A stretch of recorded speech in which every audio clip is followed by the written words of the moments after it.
Facebook group marketing. One of the most powerful ways to market on Facebook is through its group feature. Considering what's been going on with Facebook's algorithm for its Facebook pages, it's a good idea to have your own Facebook group as a backup. Although Facebook has been cutting back on the organic traffic it sends Facebook pages, it's still worth it to have a page because you get audience insights from it. Another great benefit of having a page is the fact that you can copy and paste content from that page to Facebook groups.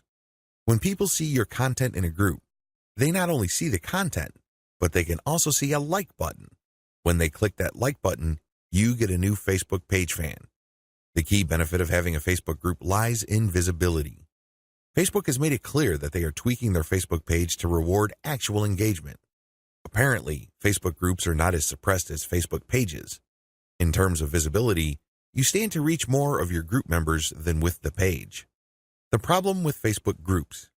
While the visibility for a lot of people is quite good for Facebook groups, it depends on activity. If the individual group member is not all that active in your group, maybe the person isn't liking or commenting, they're not going to get as many notifications on their Facebook update section than somebody who is active. This is a big drawback. The vast majority of people who would join your own Facebook group are not going to be active. They're just there to read information. They're just there to sit back and check out what you have to offer. Here's how you promote using your own FB group. Create your own groups after your pages mature. The first thing that you need to know is that you should put up your Facebook group only after your page is matured. You want to know who your audience is on Facebook. You're not going to know that until you have a page up. Pay attention to the audience insights. The data set that you would get from that analytics portion of your Facebook management dashboard will let you know who to target. Once you have enough users, and this depends on your niche, you should then put up your group. Your group must be as identical as possible to your page.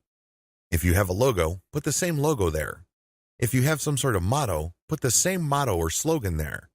The key here is to use your Facebook group as an extension of the brand that you're creating with your Facebook fan page.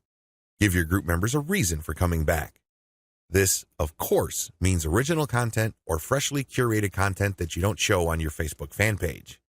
You have to give people a reason for following you on as many different places on Facebook as possible. This, of course, boils down to premium content. Market to other groups. This is the most important part of Facebook group marketing, because if you were to just build your own group as a supplemental source of traffic for your page, you're probably not going to grow all that much. You have to go to other groups which have already done a good job attracting the eyeballs that you want to attract. There has to be a tight fit between these groups and your niche. Go to those places and become a credible poster. This means that you should refrain from just dumping the same content that you have on your page to these groups.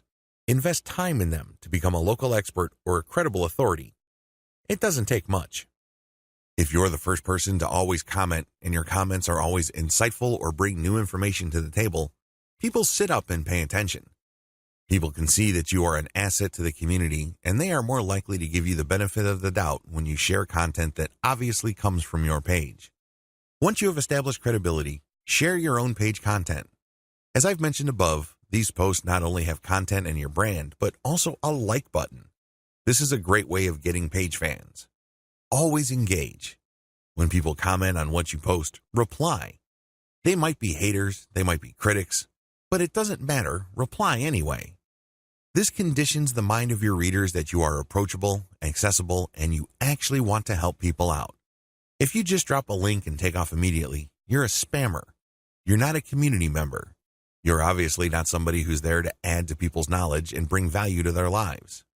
My most important tip: after sharing high-quality third-party content that you do not share on your page in groups, pay close attention to your page's audience insight. Find your most popular piece of content. Look for third-party content that is similar to that and see if you get a lot of positive engagement when you share that material. If this pans out, then use content from your site that fits the same themes as the tried and proven popular content on the Facebook groups that you're in, and use those to get page likes.